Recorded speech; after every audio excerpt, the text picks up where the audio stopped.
How's it going, everyone? Welcome in. Welcome back to Something Like Therapy.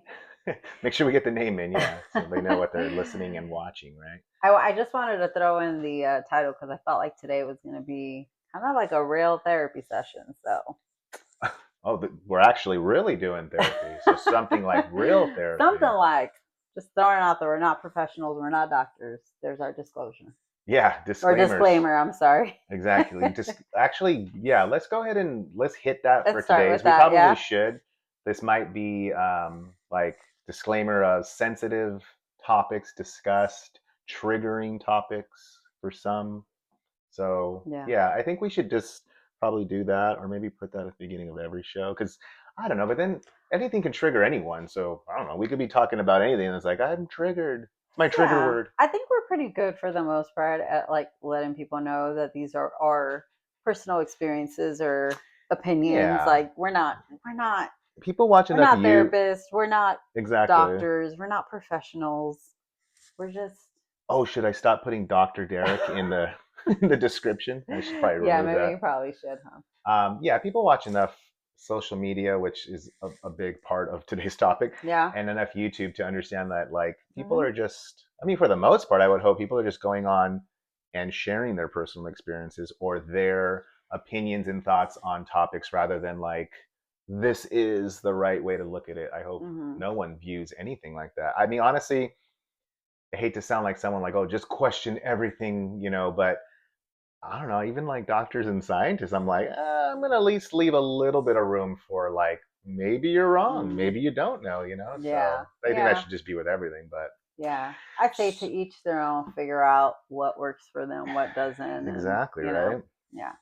So today we are going to be discussing victim society, and this is something that we've been talking about for, I don't know, a while now, but um, it always becomes like, and I'm gonna really do my best to not sound uh, like our our boomer parents or like the get off my lawn old man.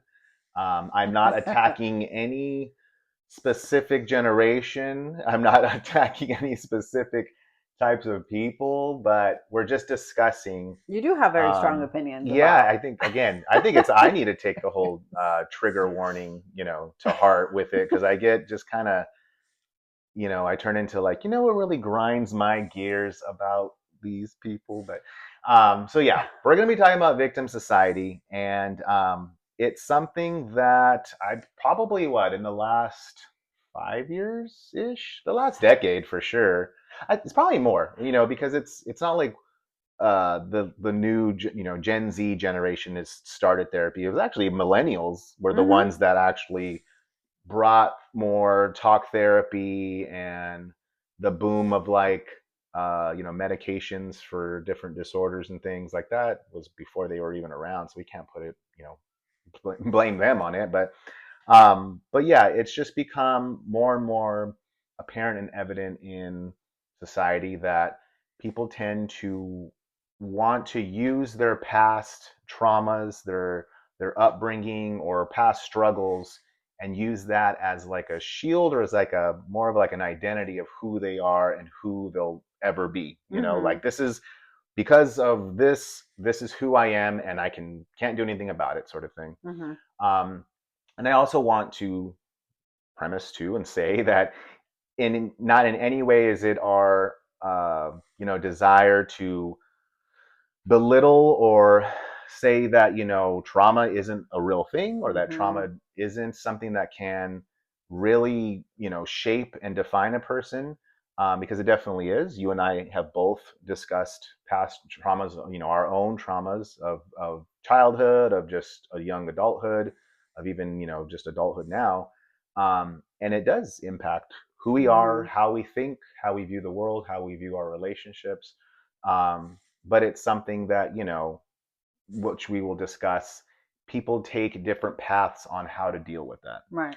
Um, and pretty much, I want to kind of go over, or at least read, what our friend AI defines victim society. It says it's a society characterized by pervasive victim mentality, or a culture where individuals identify with their victimhood, attributing their struggles to external forces and shrinking personal responsibility. Mm. I think that shrinking personal responsibility kind of stands out as like a damn, that was mean.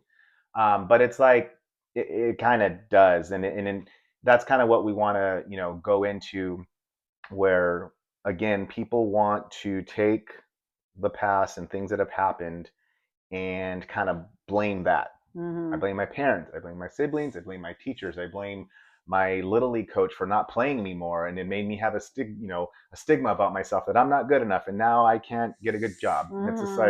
like, okay, that could definitely, have shaped you and caused you to believe a certain way about yourself. However, as an adult, you should take things that have happened and take time to reflect and take time to think about it and find ways to to heal, to move on, Mm-hmm. to use that to maybe strengthen you. So um, that's kind of what we want to discuss today, in a nutshell, their victim society, and kind of go into the different parts of it, how it's come about, how it is different for different people, specifically in the different age groups of generations, and how we kind of all tackle that, how we tackle our trauma, and what we do to move on. So what do you want to add before we kind of get into our bullet points? I feel like you kind of wrapped up the whole episode there. Oh, well, you guys have a great day. I was like, yeah, that's pretty much it. Like, I don't know. Outro music. So, I want to say when I noticed the victim society or the victim mindset start kind of being exposed more was definitely once social media became a thing.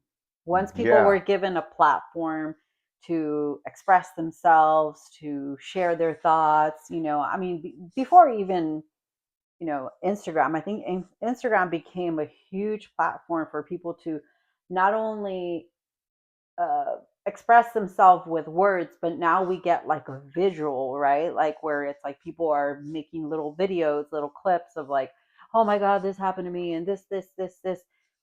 And as time went on, the sharing became more and more intense and like, Mm. more detailed, deeper, got more personal. But I feel that maybe about, right around like COVID, where people had more time to think, more time to kind of sit there and really process, some of the things that they've experienced. I think these last 5 years have been probably one of the most just impactful. I mean, I think a lot of us felt like we had, time to really sit and for once in our life, like really listen to ourselves and, go deep. And we had the time and the means to be able to, process Yeah. and see the things that we were struggling with. So, but I think some people took it to the point where not only did they identify what their struggles were, but they were they got so wrapped up in it that now it just became their whole entire identity. And I think ever since COVID, it has just gotten it's just turned into something else. And and I but I think in some way, like you said, I mean, it's been way before that, and I think for Yeah. millennials, we I wouldn't say that we started the whole victim society, but I think in some way we started the awareness part of it, of becoming aware of our trauma, our struggles. Hmm. um because I think, our parents' generation, especially the boomers, they weren't given the space to do that. So it Yeah. was just No, very for sure. different. It's just very different. The way we were raised, the way we grew up, completely different. So I think that it's not so much that people, are just this generation was just born, Generation Z or, Generation Alpha. Like they weren't just born with this like chromosome in them that was just like, hey, you're just gonna be a victim now. Like I think they were kind of set up that way, and Yeah. it just, it they in some way almost feel like if they don't share, then they're being fake or they're, you know what I mean? Yeah, So, and to like what you said in regards to like it really taking off from COVID, like one because like yeah, you said we everyone was locked up and just had time to kind of sit and reflect on everything. And then it was the boom of social media in mm-hmm, 2019 and 2020 because everyone was like, well, I got to communicate with everyone. So TikTok blew up and Instagram and everything. So that kind of coincided. It worked in a tandem there, but it really does make me think too because like I mentioned how we process things or how we look at things is different mm-hmm. generation to generation. So you have the boomers, you have Gen X, you have millennials, and now we have Gen Z and Gen Alpha, which I don't even like talking about alphas. Like, what are they like? 7, 8, 9, 10? Like, is alphas No, 14? because I want to say our teens. They're alpha? I thought they would still be Oh Gen no, I Z. think they are Gen So Z. that's what I'm So saying. Like maybe Gen like, Alpha might be a little too soon to drag them into anything yet, but but I will say because we have a nephew that is Generation Alpha, and when did you Z can, stop? I don't know, we're gonna have to look that Yeah, up, well, yeah, but we'll make I a do note of know it. that he's Gen Alpha, and I want to say he's 8, 9. I don't know how old he is. That's so sad. Okay, so then But we'll he's just say around like there.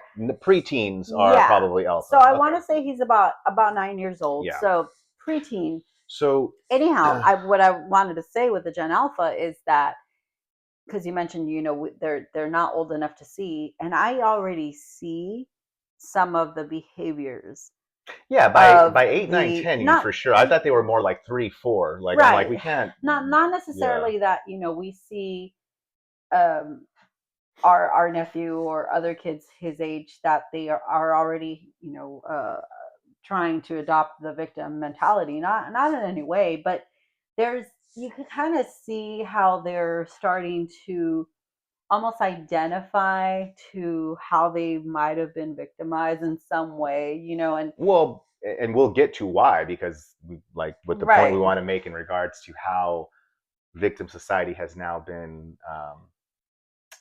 was it monetized? Yeah, Hmm. monetized on social media and just in Right. pharma and everything. So So, I think we can but see it as early. I would say even as the oh toddler yeah, years. especially yeah. By You. like I said, if alpha is considered like 8, 9, 10, I'm sure there's Hmm. like a 10-year-old that's already Hmm. created an app and he's the CEO of his own company. Like they're that smart. So Yeah. yeah, they're already dealing with like grown up issues by 10. So Yeah, for I could sure. understand that. But what I was saying before in regards to how the different generations kind of handle this or how they even view this topic differs, which that's kind of an obvious thing. And it because you were talking about COVID and how it became more apparent or really took off at that time.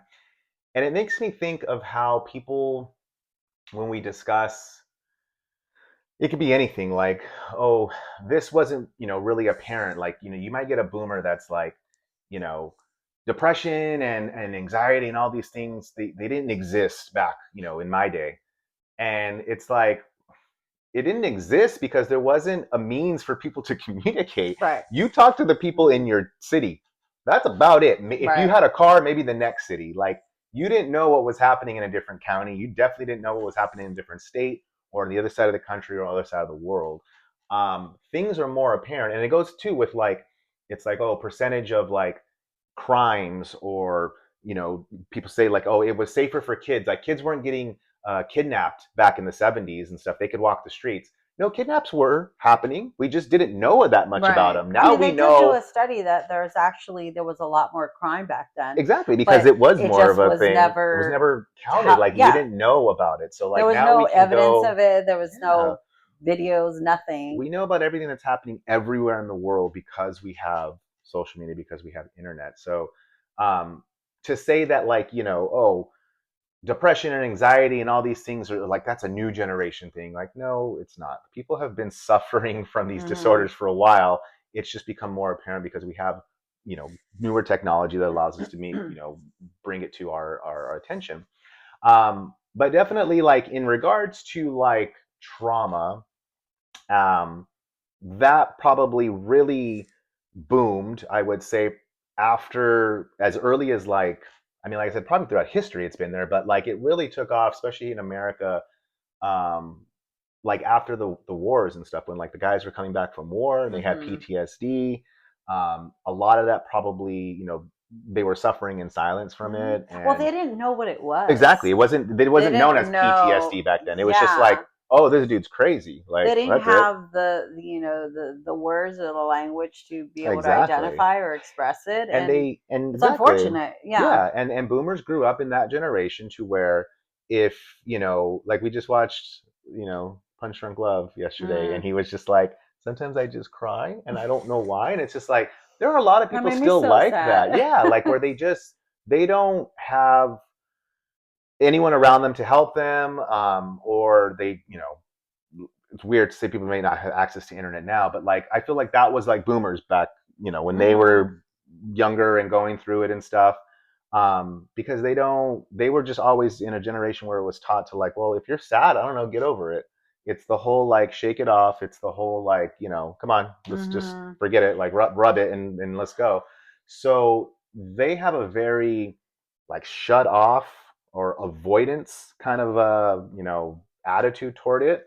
And I think, the first gen their kid the first generation of their kids, which would have been Gen X, Mm-hmm. they probably began to like, hey, something's not right. I don't feel right, and but it was still like they still had the parents that were like teaching them like, no, you will grow up like how we grew up, which is Mm-hmm. just like you be quiet I about it. think they didn't have a safe place No, that's what I'm still saying. Like in it any way it was to barely maybe express. coming around of like sadness, depressions, Mm-hmm. barely.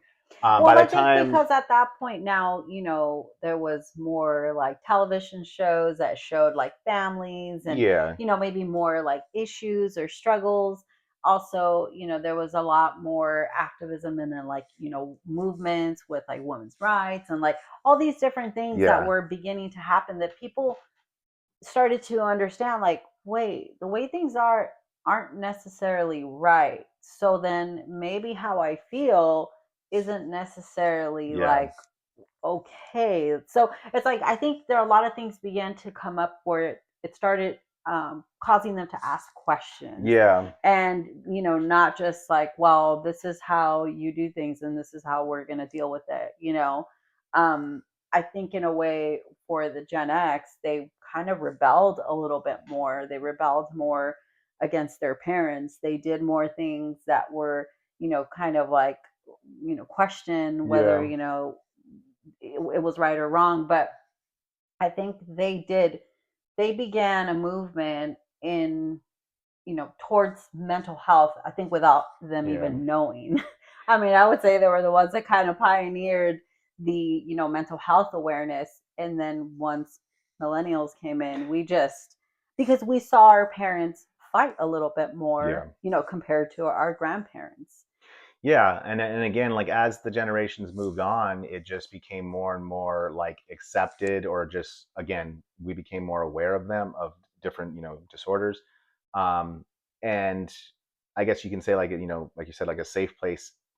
Places began to get safer in which you could Mm-hmm. express, hey, I have depression and I need to see a therapist. Where like, again, boomers were just like, I mean, you still have some, it's like till this day will not go see a therapist because it's just like, I don't know, why am I going to tell a stranger about my problems?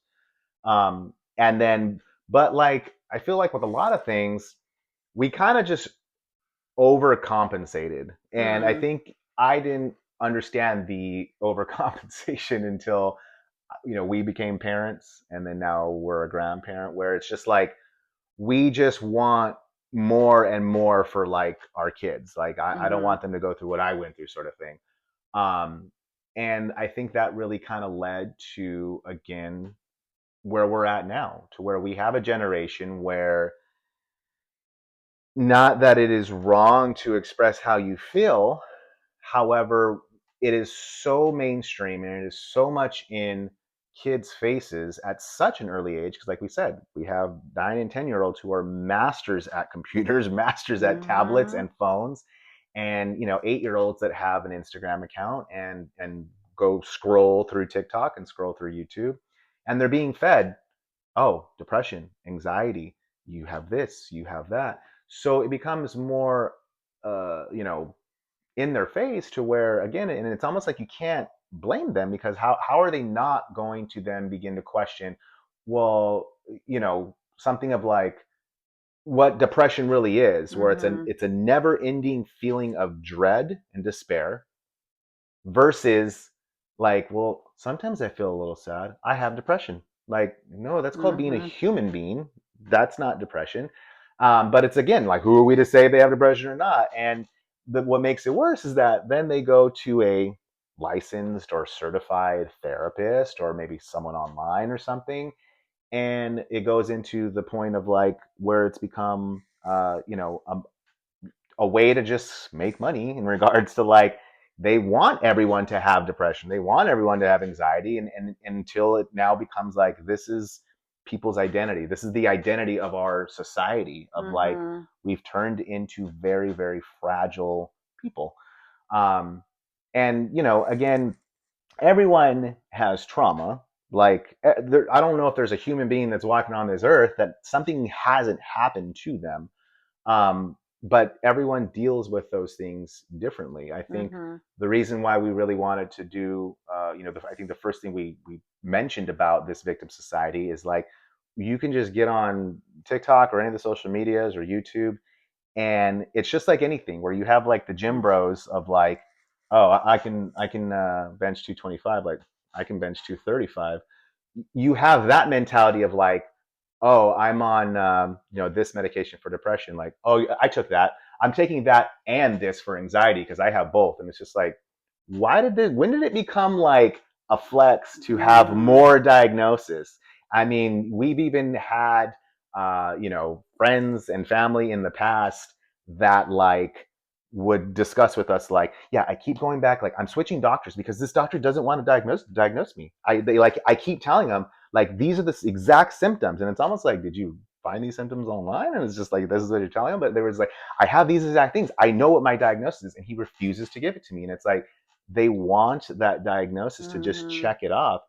And again, it the whole, like I said, the whole, that's why we wanted to do or talk about it, because like I said, the whole badge of honor mentality, where I have more diagnosis, I'm on more medications, therefore I'm more broken, and that makes me cooler. And it's not a good, healthy way for any society to live by, Yeah. so. Um, I kind of want to go back really quick to something you were talking about, like therapy, and how people. eh, I'm a huge believer in therapy and talk therapy. I I do believe that everyone at some point should see a therapist. And and I know that a lot of people are kind of like, no, I don't need a therapist, I don't need this, I don't need that. I get it, because I think what people are afraid of is getting stuck in therapy. Where like now you feel like you need to just continue seeing this therapist. Hmm. But as you were talking about that, I was thinking about the episode for Modern Family, where Cam goes to see what's his husband's name? I always forget his name. His husband's therapist. Oh, huh. And No, I he can't think of it. literally just walks in, and it's like 5 minutes. In 5 minutes, he was able to process an Oh, entire yeah. trauma. And Mitch is his, Yeah, yeah, Mitch. he was like, I've been seeing him for years, Yeah, and I still and haven't. I still have not been able to process my trauma. And, I just thought that was a perfect example for people. Some people do need a little bit longer, but I think the people that become dependent on their therapist or just therapy in general, there's a part of those people where they just want to be heard, right? Hmm. They could have just been years where they were forced to. I mean, we see in Modern Family that his dad Yeah. obviously was just very like, no, we don't talk about that. I mean, he didn't realize he was gay for how long, you know? So, anyways, my point is that, I think everyone is going to be different, but I do feel that in some way, whether it's because of money or, just insurances obviously make more money if you go to therapy longer. Um, whether it's for money or it's just because we, without knowing as a society, have made people dependent on, therapists or medication or just the need to be heard, that we have been feeding this like victim Hmm. society. This is victim mindset. And it has turned into this, I'll go as far as saying almost like monster, because it's just like our kids. I mean, you have young kids, again, I'll take it to Generation Alpha, where they're like, they know what gaslighting is. How the hell do you know what gaslighting is? Like, they can give you the full freaking definition, like, Yeah. you're gaslighting me or you're stepping over my boundaries. That's great. I'm glad you know You what understand boundaries boundaries. are. That's I good. love that. I freaking love that. I wish I would have known But that you as can't a as tell a your kid. teacher when you say, "Why don't you have your homework?" Like, bro, you're in my boundary right now. Like, what? And I think, I mean, for us, when we were younger, we would have our personal little bubble. Like, there was still something kind of like childlike about it. The way that we were growing up and we were taught, like, don't allow people in your personal space, your personal bubble. But now it's like this. They can almost give you the definition of things, and it's like, what are we doing by giving our kids so much information that they're just not capable of truly understanding Yeah. what that is and how they're using it? I'm not saying that it's not a good idea to educate them and to teach them, but what are we doing? Like, how are we setting our kids up to now in the future thinking that they have to have not only boundaries but there's these walls where, like, no one could ever, reach them in any way because they're too scared to be victimized again. I mean, I don't know if I kind of went off, but I just feel No. that Yeah. I just, again, like, awareness is great, and I think it's something that we all need to have, but it's just, I think about the type of information and awareness that is being brought to very young minds, and I really do wonder, like, how is this shaping their brain? How is this, like, just shaping their future, but without them even really understanding, like, Yeah. how it's gonna look like.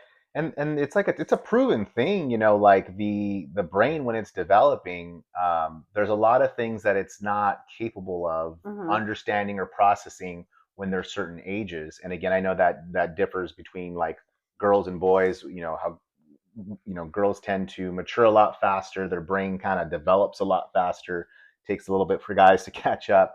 But like either way, no matter boy or girl, like when they're kids, they're I just don't think it is, and I agree with you.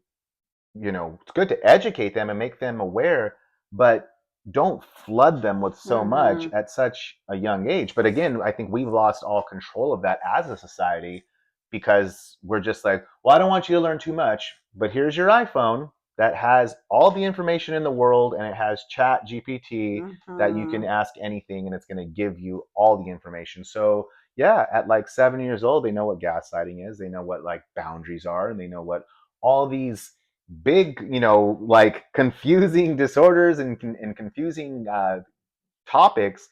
It's already in their brain, and Hmm. their brain isn't capable of processing it and understanding it.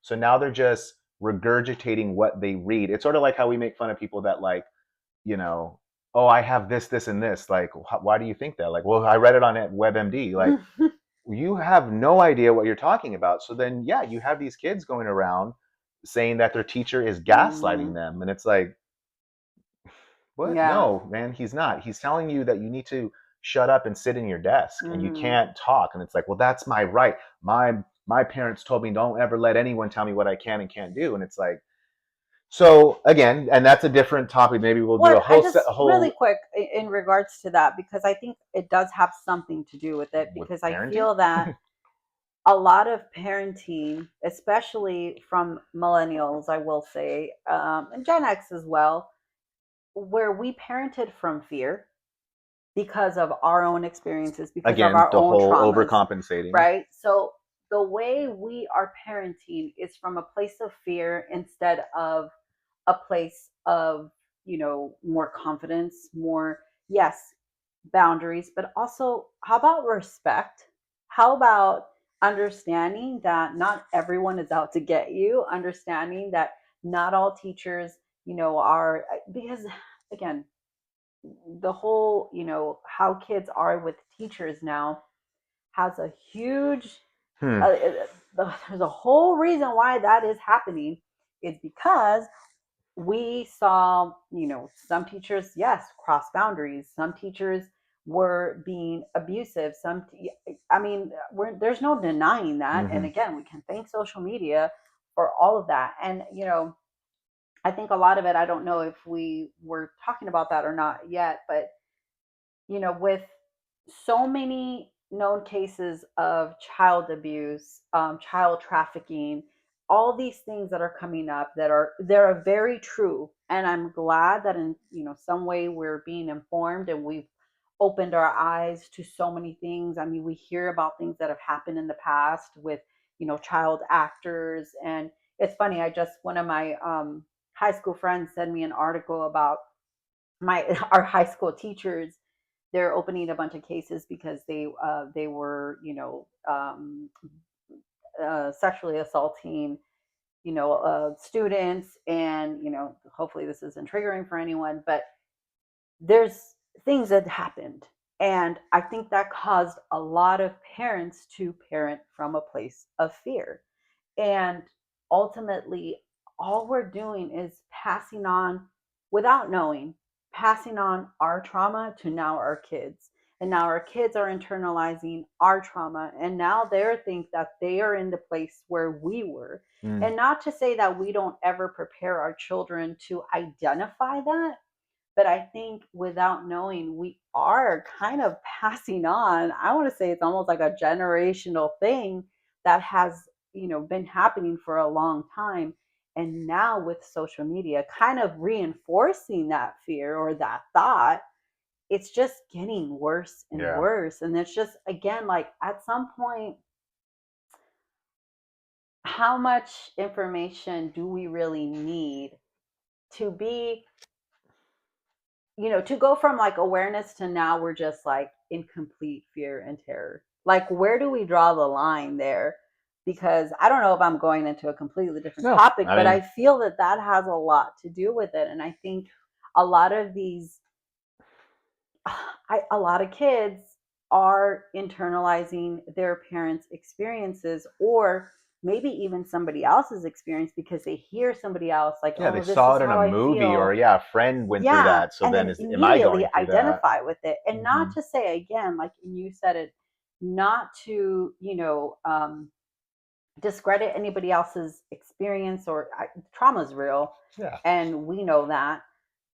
But I also feel like how much of that is truly our experience versus somebody else's experience, yeah. you know? And what we're being told is trauma. And again, what one thing could be for one person may not be for another person. Mm-hmm.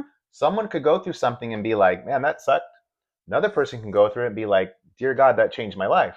Yeah. So where do we draw the line? Like, I think they said, like, if everything is trauma, then nothing is Then nothing trauma. is So trauma. it's like, you know, and going back to like the whole therapy discussion before, or I think it started out as like, no, okay, people were getting educated in it, in learning psychology and learning therapy practices to be able to help people.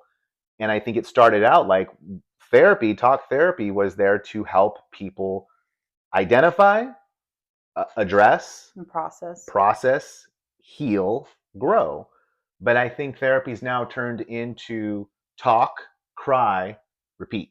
Well, they Let's just do said this over again, that was over another again. thing where they said like therapy has turned into from like a place where you can process to now a monthly subscription. And Exactly. it's like, Yeah. holy It's crap. like, When I heard that, I was like, Well, That is so true. they even have the whole. I mean, I even on some of the sports podcasts I listen to, where it's like, uh, Better help. BetterHelp, where it's like for so much a I month will you say I have did see that, one of their and therapists, and they're really good. I'm saying like you But can have that, but like what I okay how we shout out to always Better say, Health. yeah, We'll right. tag them.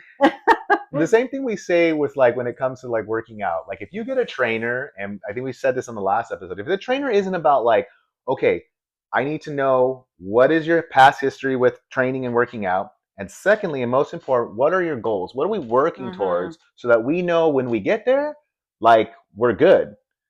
If you don't have a therapist that like is pushing you to move past, is pushing you Mm-hmm. to grow, but just allows you to kind of stay comfortably numb, comfortably broken, because it just means like, well, they're going to be back next month. Right. So then you need to get a new therapist. The same way you have to get a new trainer if that trainer wasn't, about setting goals and having you meet those goals.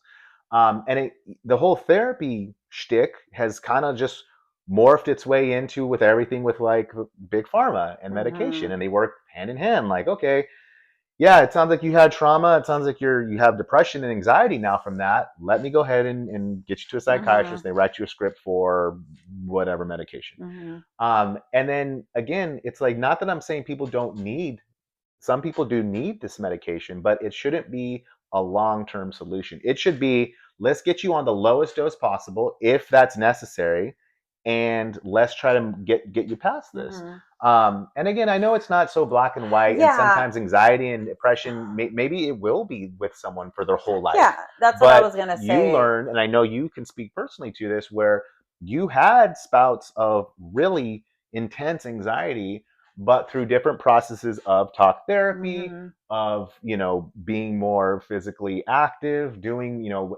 taking on more hobbies, just getting out there, it's helped you to live with it. Nothing was going to replace me um, enduring a little bit of exposure therapy, Yeah. meaning like going out there and just facing some of my fears. Mm-hmm. That ultimately ended up being the best medication like that I Yeah. could have taken, was being willing to go out there and just show up and face some of the fears. Now, if I would have found out, holy crap, every time I go out, I'm going to pass out and I'm hyperventilating and I can't handle, the stress and the anxiety because it's so overwhelming. If I did that numerous times and I realized like I feel like I'm going to die every time I'm going to go Yeah. out, well then yeah, maybe some medical intervention is going to Yeah. help, right? But for the most part, the one of the first times that I went out there, I mean that I went to see a psychiatrist, because they immediately, I had a session with a therapist, and when I was explaining to her what I was going through, which now I know, I'm just going to throw this out there, I know it had a lot to do with my hormones, and I know that I was going through a lot of changes at the time. And when I look back on it, I'm like, I wasn't crazy. I was just literally in the beginning of like perimenopause, and holy shit, I didn't know that could make you feel crazy. So anyways, I digress with that, but That's a whole topic. that's a whole, You could do yeah. a solo pod on but that but one. but again, like I just, the reason I threw that out there is because I don't think medication would have really helped me, No, if you're having because that hormonal wasn't, issues, why would yeah, anti-anxiety medication help? it just, I mean, maybe numbed me a little bit for the moment, but I just, the only thing that ultimately ended up helping me was making more positive, changes in my life and choices. But immediately they kind of, were like, well, yeah, your symptoms are pretty intense, so let's refer you to a psychiatrist. And I think they referred me within like 2 or 3 days. I was at the psychiatrist's office, and right away they're like, you need to be on Xanax. And I'm like, what? I've Like, been here for 8 minutes. yeah, and I couldn't. And I think they were like trying to diagnose me with like borderline personality disorder, like all these things. And I feel like for a minute there I really internalized that, and I was like, oh shit, I almost have like a split personality, like I'm really crazy. And it doesn't help that you're already feeling so disconnected from yourself when you're experiencing anxiety or depression, or whatever it is that you might be going through. You're feeling so disconnected from yourself that you go and you trust a professional, and then they tell you like, oh yeah, you're kind of crazy. oh yeah, Yeah. your trauma, it caused you to now just create a whole other persona, and now you just bounce off from. I mean, I literally had a doctor or a therapist tell me this, and I was like, and I internalized that for a long time. But something in me was just like, no, I don't. It's just, it doesn't sit right. But what if it would have been someone that is just really vulnerable? I mean, I felt like I was vulnerable, but there was a part of me that knew that I had And to they're like, really yeah, let's push question through. this. Yeah, because I'm like, I don't want to be on medication. I've tried Xanax one time because the doctor, when I had just had one of our youngest, I couldn't sleep. I was struggling. I'm pretty sure I was going through, just a lot of, changes and stuff. And they gave me Xanax, and I was like, no, I feel like shit. Like, Mm. I literally just want to sleep. Like, this isn't good. So I wasn't gonna try that again. Yeah. But again, I do feel that a lot of the times, these therapists or these doctors, psychiatrists, they kind of want to put you on. I mean, this is just my opinion. This isn't to bash any doctors out there or therapists. I've had really good therapists, and I really appreciated. I thought they were amazing. They gave me, more natural ways of like dealing with stress and anxiety. So not all are like this, but you do find that some will want to immediately put you on medication, because what happens now, you have to keep coming back to keep having that medication refilled. And you have, it's like they create this trend, and now before you know it, I mean, there's people that I've known, like you said, have been on medication for years, and then on top of that, they walk around comparing medications, and it's Yeah. like, dude, that is so personal. Like, Yeah, we you talked about know that where we literally both of us have been in situations where we see these two people going at it and they're just listing the yeah, medications that I'm they've surprised they don't pop at their been pills and on, like yeah, what they've been on and what they're doing now, and it's just like, and wow, again, that, it's the badge of honor it thing, like, is. And there's something about someone, and it happens in a lot of things. It's not just in depression. I mean, we've been in groups, especially when we were going to church, where if someone was a victim of, abuse or whatever the abuse was, or some kind of violence, I mean, there was a particular person that would always share about how many times they were abused. And they would always, it was just like, I don't know why they, like, almost like when they talk about it, they get bigger, and they're like, almost like, my trauma is bigger, and my trauma is like so much more intense. And it's funny because I also see that in recovery groups. yeah, Oh, I started drinking at 12. Oh, I started drinking at 5. yeah, Like, what? Oh, okay, it doesn't matter when you started. yeah, Like, what matters is that you're here, and obviously you're trying to do something about it. So it's like, but there is something about being more broken. yeah. And that's the thing, like you said, you mentioned, you know, it, if you go in and you have at least some sense to like, yeah, I'm gonna go in and I'm gonna be open to this, but I'm Mm-hmm. gonna not question everything, but just keep an open mind also to the fact that, hey, maybe I need to do my own research and this Right. and that, and but you do get a lot of people that are vulnerable and will just like, well, the doctor said so, so I'm gonna do it. And what makes it even worse is that, again, and it goes back to the society now of like Gen Z and the younger, because they've already been reading since 7, since they've had a phone, about depression, about anxiety. What are the symptoms? So they go to the therapist or the doctor and they sit there and I have this, I feel this, I feel Mm-hmm. this.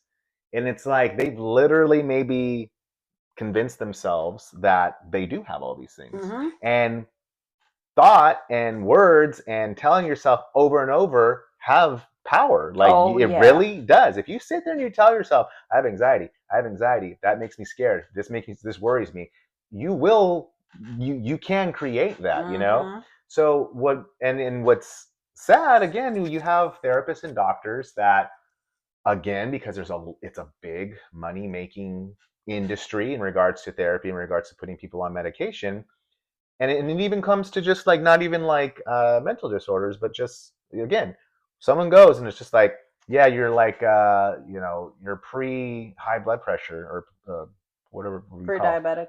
pre-diabetic, but like having high blood pressure, not Oh, diabetic, but hypertension. pre-hypertensive, Hmm. pre-hypertensive. Right away, they're like, but we can start you on a low medication.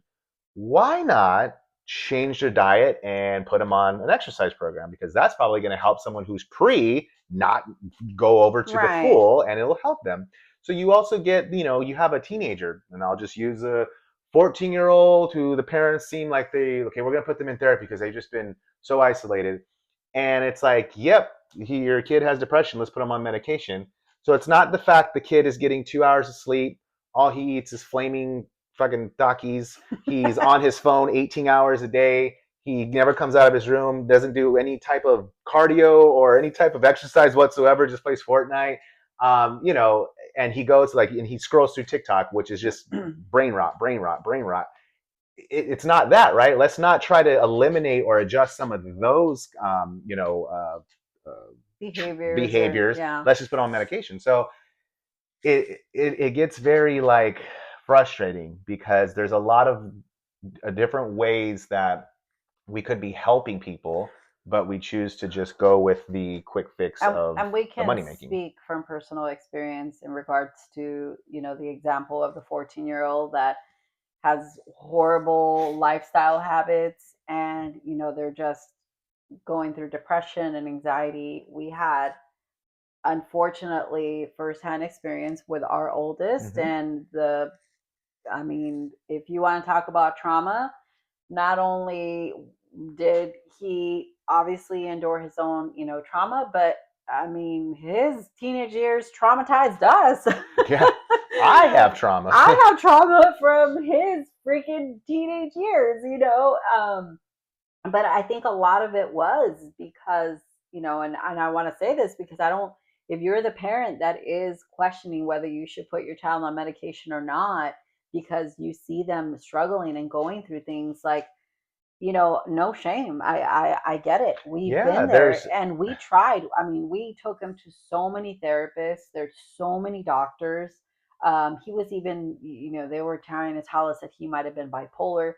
It's so crazy because, and I'm gonna share this, and I hope my son is okay with us sharing this, but I really do think that he was trying really hard to find something to identify with, mhm. because it was like, I mean, to this day, he's like, "Do you think I'm this? Do you think I'm that?" And I'm like, "Buddy, no, no." I mean, but again, it's because when the mind is developing, it's the minute it hears something, it's automatically going to grab. I mean, Yeah. we do that I too, mean, that's every you teen know? that they want to be a part of something. Yes. This is who I am. This is what I represent. So when they're searching for it, and again, that generation just has a lot of, okay, that's something you can really dive into because there's a lot of us. There's a lot of people Yeah. suffering from these mental And I disorders. think Gen Z, more than any other generation, is probably going to be more prone to identifying with what they hear about more than any other generation, because of the massive amount of Yeah, information that they have at their fingertips.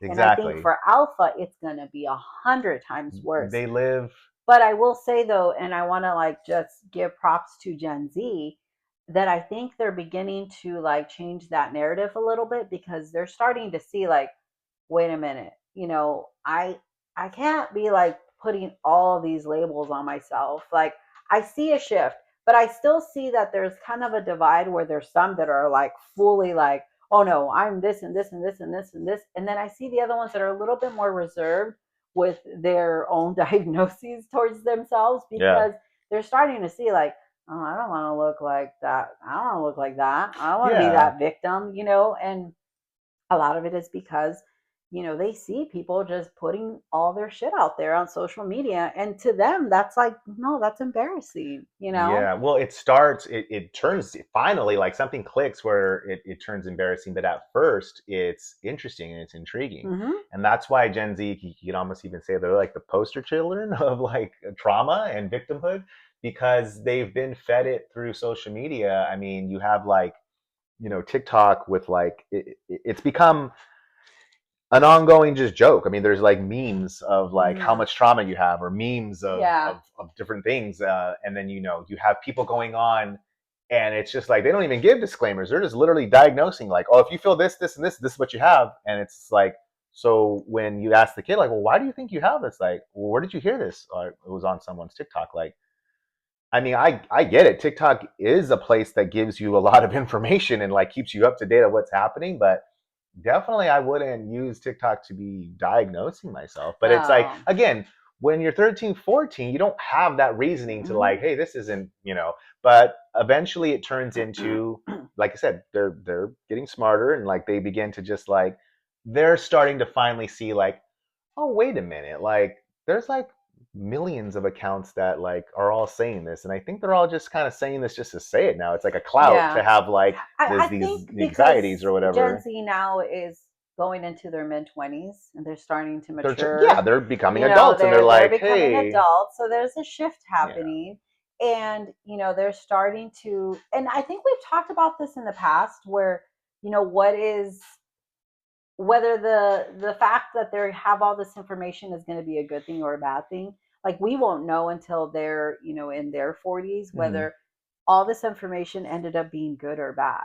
i yeah, i i want to have the hope and say that I think it's going to be a good thing, um only because I feel like they're going to be able to make, I hope, educated, decisions, yeah, and a more educated choice on whether they're going to go to see a therapist or not, whether they feel like, I think they're just going to be have a little bit more awareness of whether, they need help or not. I mean, I don't know. Like that's just me being hopeful yeah, because I do feel that for us, for millennials, it was still a little hard. Like I talk to people, our age. I'm in my almost mid 40s, and people still like, yeah. I don't That want to see a therapist. Like they still look at you like, what the fuck's wrong with you? Like why would you want to do that? Like I don't know, maybe because I don't have someone that I can trust, and I don't want to just be venting to just anyone. I don't definitely don't want to be posting on social media about all what I'm going through. I yeah. want to have a place to be able to do that and to process, and then once I'm ready, I move on. And again, like with anything, with all the episodes we do, like we feel we talk about this one because we're not saying like, oh, we're experts and this is why you should be watching this, because no, this is just stuff that we talk about. But what I'm saying is like we feel that we could talk about this because we ourselves have gone through it, and it's like we always say with especially with our oldest, who's in his early 20s, like we want to like just be able to, he's going through stuff and it's just like, let me just do this for you, let me just show you this is the way to do it. But that's the hardest job as a parent, even with our Mm-hmm. our teenagers still, like we have to let them live their life. They have to learn, because people will not truly learn a lesson in life until they go through it. We can Right. tell them over and over. They can hear friends, they can hear their friends' parents, they went through the same exact things. They can literally see it, but they will still do it because they won't learn the lesson until they experience the pain and trauma, or the happiness, or Mm-hmm. whatever emotions come from it, until they experience themselves. So we can sound like we're ragging on Gen Z, but I mean, I'm sure Gen X could have done a podcast, if there was podcasting back then in the 80s, and been like, these fucking millennials, dude, they're idiots, dude. Like, because we hadn't gone through it. But like you said, now that we're in our 40s, we went through the whole learning about trauma, and then I need therapy. Oh my God, do I have anxiety? Oh my God, do I have depression?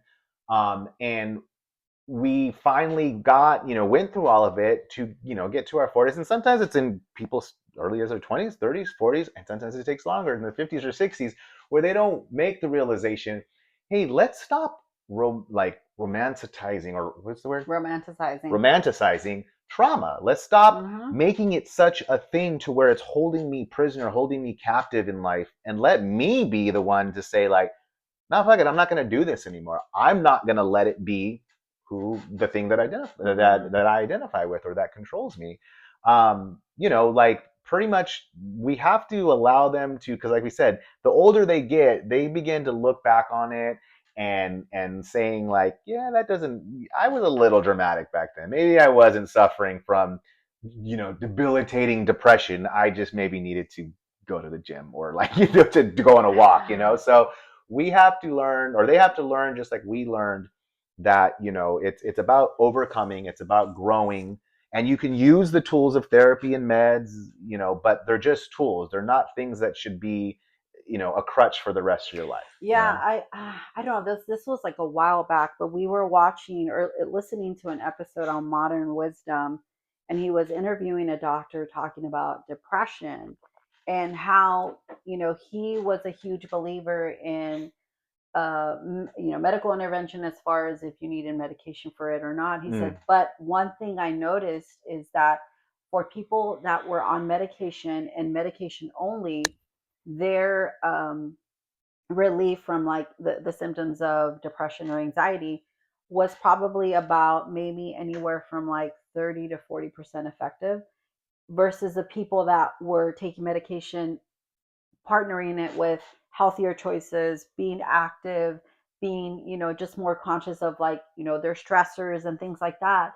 Their success with the medication like almost doubled. Yeah. And so that just goes to show that if you are struggling with depression, with anxiety, if you're feeling a certain way, guarantee the minute you start making healthier choices, you're going to see a shift. Yeah. And then at that point, I think people will begin to, see like, okay, maybe I'll hold off on medication and maybe, but at the end of the day, I think like you said, medication is only going to take you so far. Medication is something that can start off as a stepping stone, but Quickly turn into a ultimately cage. You can quickly it just can, keep you because there. then now we fall under this trap of like, okay, let's start you at this dose, and then next time you come, Has to go up. now we got to go up. And Yeah. and then at that point it's like, okay, what happens once you hit a cap?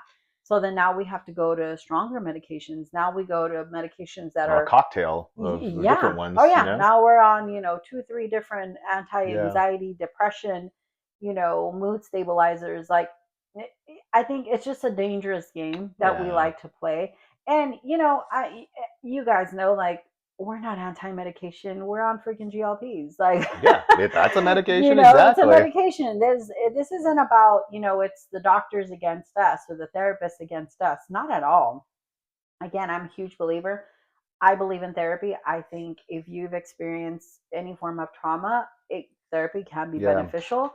It doesn't have to be forever, Yeah. And it's funny when I told my therapist that I was going to take a break, she was like, "No, I don't think you should do that." And I had to really ask myself, like, okay, why am I stopping therapy? And or why do I want to continue it? And I really felt like I it got to the point where therapy became really exhausting because I just kept talking and talking. And I kind of felt like I was kind of getting stuck in a cycle Yeah. of just processing and processing. And then now I'm like, well, I'm ready to kind of put into action the things that she's like, the tools that she's given me, the things that I've been able to like process and let go of. Like, how about I just try my life without therapy for a little bit? And honestly, I think I really have grown ever since seeing my therapist, but I've grown more after the fact that, I was able to do a lot of these things on my own. Because you were like, we've talked about it, and I've identified it, and I've expressed what it was. Okay, so how do I heal from this? Well, that's our time. We'll have to get Yeah, to the I next. think Like, about sometimes like therapists, and again, you know what? I really loved my therapist, and there was a time where I really wanted to go back. We were going through a lot of things, and I had reached out to her, but she wasn't working at that office anymore, and I was really bummed. yeah, And I was like, you know what? Maybe this is a sign, because like I had tried reaching out to a different yeah, one and didn't work out. So I'm like, okay, you know what? I'm not gonna push it, yeah. because I do feel that some therapists will just give you little breadcrumbs, Hmm. and then they're just like, cut, okay, all right. And I'm like, what the fuck? What am Yeah, I gonna do with all this? I literally just unloaded all this shit, and I'm just holding it, and I'm like, okay, I'll just hold it for a week, yeah, because some therapists really don't give you any tools to process, and you need tools to help you process throughout the yeah. What do week. like you said? What do I do with all Yeah, this? what do I do with all this? And that's what's happening in social media with these kids. They're listening to these people, word vomit all their trauma, and they're just left with all that, all those emotions, all those things for Yeah, them to this is who to you figure are. out how to Then, process yeah, them. And then all they can do is just internalize it because they yeah, don't know what else to do with it. So again, I'm just like, all this information, and it's doing so much damage. yeah. We want to call it awareness, But I think it's a lot more distraction than Well, anything. it's like you said with the person that wanted to continuously bring up, I was abused and this is how I was abused Mm-hmm. and this and it's over and we've already heard this. Okay. And you're just telling us again. Okay. And you get even adults that do that, but then you think of like teens and it's like, uh, even as any teen in any generation, they just want to be heard. I want attention. I don't know how to get Mm-hmm. attention, but if I start screaming, I have disorders and I have stress and anxiety and depression, that's how I get attention. So and again, some of them do require medication and some of them do need it is a thing. But I would say, a good amount are just, like you said, we're trying to fit in somewhere. As a teen, I'm Mm-hmm. trying to have an identity. What do I do? And then they jump on social media and they have all that coming towards them. So, and I hate to sound like, because you mentioned like us, not being against medication, but using it to where we understand that they're just tools, um to sounding like a broken record in regards to, like, as we say it with like our sobriety episodes and with like fitness episodes, where it is about changing your habits. And I Mm-hmm. think when it comes to, if you are feeling like you have slight depression or slight anxiety, really look into, like, okay, what's my lifestyle like? Mm-hmm. How much sleep am I really getting? How much screen time am I doing? Do I have any like active hobbies? Am I doing anything that's actually stimulating me? Like, why do I always feel like I'm so pent up and I have all these things? Like, well, I realize I don't really do shit all day and I just sit and watch TV and sleep. So it's like, again, if you change your habits, I'm not saying like, oh, like, oh, of course, like the fitness people, like, just go work out, it fixes everything. It doesn't fix everything, but it sure does help with a lot of shit. At least try Yeah. it. At least Because use that. If you're going to take medication and see a therapist, why don't you incorporate some healthy stuff? If they're not telling you that, let us or let someone like tell you. How about you just incorporate that into your daily life to see if because it people helps? don't want to ever believe that the solution is a lot more simple than they think. Yeah. They just don't. They want People, to seem like they're like this extreme case of like no one's ever heard of my shit. oh Like I'm yeah, like this yeah. like No, we crazy need to make anomaly a of whole disorders. new Yeah, fucking medication just for right. them because they're just so fucked that I don't know what's gonna help them. I mean, Exactly. that's and I don't know. I don't know if as a child you just weren't heard out enough. Like I don't know, but I get it. I remember when I was dealing with anxiety, I really thought like no one understands, like no one Yeah. gets it. And and in a way, no one understood it around me because no one was experiencing what I was experiencing.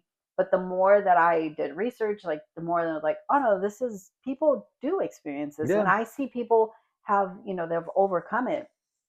I think also too that has a lot to do with what when you go and research something, what are you looking for?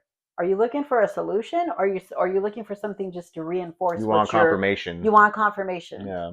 And it's like you'll know immediately what you're searching for is what you're going to find. Yeah. If you want to find solutions, you're going to find solutions. You want to find something that's going to pull you deeper into the issue, you're gonna find it.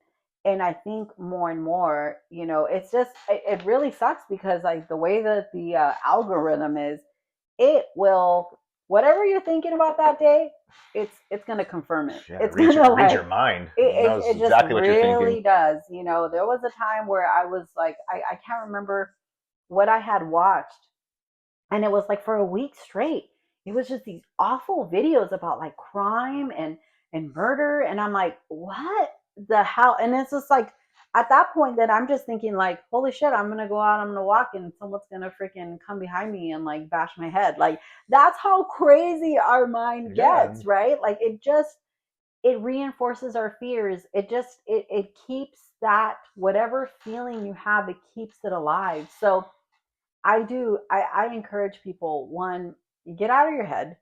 Get out of Yeah. your head. Um, Therapy is most definitely an amazing tool you can use. Um, but also, find outside of therapy, I think we also need to find a safe place. I mean, I'm glad in a way this has kind of become our safe place. But also, I think with each other. I mean, Yeah. we're really lucky to have, the relationship and the friendship that we have because we are each other's safe place. But also, you need to find some confidence within yourself. Yeah. Like, don't Independence, not dependence. independence, Yeah. because if we continue to depend on something outside of us, I think we can very easily fall Exactly. into, this we can fall victim to all the stuff that is at our Yeah. fingertips, You can become dependent even on things that are good for you, like, Yeah. you shouldn't be dependent on anything. And this is coming from, again, two people who take GLP-1s and supplements. Like, we know we use those as tools along with stuff that we do. Like, we still Mhm. have to put in work of exercising, of eating healthy, of getting enough sleep, of staying hydrated, doing all these things to be healthy, so that we're not just dependent on the GLP-1 medication. We're not just dependent on the supplements, because what if those are taken away? Am I just like, oh, that's it, I guess I'm just gonna not be healthy anymore?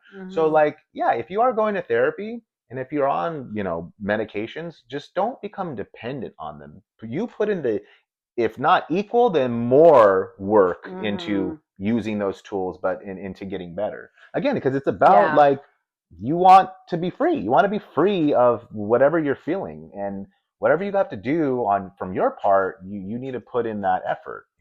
Yeah, I just, again, I don't ever want to judge anyone that is on medication. I know that there is chemical imbalances. I know Yeah, there's for sure. there's things that play a huge role on, people experiencing depression. There's different types of depression. There's, the severity of the depression. But ultimately, what you want to treat are the symptoms. So, yeah, if you're feeling low, get up and go for a walk. Yeah. Guarantee you'll release some dopamine and you're going to feel a lot better. And again, it just sounds so simple, but sometimes the solution really is just simple. Yeah. It Well, doesn't have to be so complicated. And it's one of those things, like we said, like, or I think we were talking about it with drinking. Again, not to always bring it back to sobriety, whatever, but we were saying, like, because some people will be like, I feel depressed. Like, we'll get up and go for a walk. Like, you don't understand. It's debilitating depression. I can't physically get up and go. It's like, Mhm. okay, I can understand that, but understand that if you just push yourself, even if it's painful, and just a little bit, you walked for a minute, tomorrow you'll walk for 2 minutes, like something, it'll just, it will, again, you have to create these habits. And like I said, we compared it to drinking, where it's just like, some people will say, like, or what we said, the only way that we found out that I don't really want to drink anymore, or as much, or whatever, is to stop drinking. Like, Mm. and again, people are just like, I can't, because it's just become, that's just, that's how I have fun, or this is how I relieve stress, or this is, whatever, I need it. And it's just like, one, you don't need it. No, you don't need anything in life besides, like we said, air, water, and food. And so don't say that, but like, the only way that you really find out, like, if you don't want to do this anymore, is to stop doing it, like Mhm. to remove it from your life, to see, hey, I don't want this anymore. Yeah, So and again, I just want to emphasize, not in any way trying to be insensitive to anybody's, experience towards depression or even addiction. Addiction is a real thing, and you do get to a point where maybe your body does become need dependent. alcohol, and maybe you do get to a point where you become dependent on medication for anxiety, depression, mood disorders. Again, we're not doctors, we're not professionals. You really need to see, if you do feel like you're at a point of where I can't even get up. I've seen people experience that type of depression, and it is scary, and I wouldn't even know what to tell Yeah. them, so it's like we're not in any way professionals at this, but we're speaking more to the people that are still able to function and to do a little bit more, and they're, thinking like, how can I feel better? It sometimes is simple choices, is Yeah. simple changes that can really benefit your mood and just your life, Yeah. Well, it's like you so. said, sometimes people will take the medication, and it's like, they say, like, okay, when I do the medication, I feel normal, and it helps me to be able to function better. And it's like, okay, but then when they are feeling better and they are functioning normal, they don't at that point go out and become more active, Right. go out and be more social, get new hobbies. They just like, okay, well, I feel better. And I'll wait to take my medication when I start feeling crappy Hmm. again, and then I'll take it and feel better. And it's just like during that time that you feel better, start something new. When you are able to face your fear or to get up and do stuff, do something at that point. I'm not saying go and run a marathon or go freaking do something crazy, Yeah. but just little changes, you know? Yeah. I just want to say, because I feel like, not that we went a little bit off topic, but, going back to the victim society and just the victim mindset, I do feel that a lot of times people that have been, victim of some form of trauma, or, they've just experienced something that they haven't been able to, to get past. Like, I just want to say to those people, again, I don't. It's not to discredit any of their experiences or what they're going through, but I think one of the first steps that you can take, and I feel like for me as someone that has experienced trauma, is to not identify as a victim, and just really begin to change that story, because I think a lot of times with these people that fall into this victim mindset or this victim society, is like they feel like they're always in that place where they were victimized, or Mm-hmm. where they experienced this trauma. And a lot of times that people that have been victim of something horrible, they're constantly sharing it and constantly talking about it, and it's like, we got to be very, very careful with that, because you just get stuck. And Becomes your identity. it becomes your identity, and there is something actual chemical that happens where there's, the trauma. I remember a therapist that, it was actually when we went to marriage counseling, and he had talked about how, when you're in fight or flight, you're constantly in processing things from the back of your brain. And there's a therapy, I can't remember what it's called, it's not cognitive therapy, but I forgot what it's called, where it helps the trauma or the experience come to the frontal lobe of the brain, and you're Mm, able to process it. So there is, a lot of benefits to that, to going someone that can help you with that, with processing the trauma and not being stuck in it, and I think a lot of people are processing things from the back of their brain, and still, or lack of processing it, but still living in that, that experience, yeah, as if it's happening right now. And I think at that point, you really should, look for someone that can help you process that, and to begin to get past it, yeah, and to ultimately heal from it. But again, everyone's experience is different, but I think what mainly we wanted to talk about, and I think we covered it pretty well, is the victim society, and what it's doing, and I think the damage that I feel that it's caused, especially within these last 5 years, since TikTok took off, since Instagram has become, Instagram started as like people taking pictures of their of food. their Now food. it's like everyone's, Yeah, I mean, there was even a trauma therapist that would literally have like little mini sessions on her lives, and it's yeah, like, oh my god. I mean, it's great. I think what she was doing was cool, but you're just yeah. I exposing think a lot of people to some information that can be very damaging. So yeah, and hopefully this, the at least just bringing the topic up will help you either if you're someone who maybe is going through things, or like ourselves as parents that maybe have teens or kids that are going through things, help them to again or to be able to identify some of the things that are causing this, victimhood and social media and all these things. Um, so that you can kind of get a better grasp on it, and so that you right. can, be able to attack it from a different angle, and be able to, not get stuck in what Hmm. everyone kind of gets stuck in with it. So, and again, I think you said it like we hopefully this didn't trigger or offend, and it's sort of like because we were there too. It's and bringing it back to like the sobriety thing. Like no one wants to hear like you have a problem, you have a drinking problem, you're an alcoholic. It's just like Mm. forget these. Like I don't want to hear this. No one wants to ever feel like they're being attacked, and this episode wasn't to do that. It should just bring the light of some of the things, bring to the light some of the things that we've Hmm. noticed on like social media and how you know trauma is being handled and talked about and discussed, and hopefully it will, again, by talking about it, it will bring to light some of these things that you will help you to process things better. So Yeah. So really quick, I just want to the therapy that I was talking about is it's called TPT, and it's also there's cognitive behavioral therapy, which I think that's known a little bit more. But TPT is the therapy that actually helps you move the trauma from the back of the brain to the frontal lobe of the brain. I So remember that just too. Yeah, yeah, just wanted to kind of let good you thing to guys like know, look into and which is research. I know that it's known to address post traumatic stress disorder, any type of child abuse, SA abuse. So yeah, just kind of wanted to Cool. leave that last little bit of info there, and yeah, thank you Well, guys. yeah, we'll go ahead and start wrapping it up.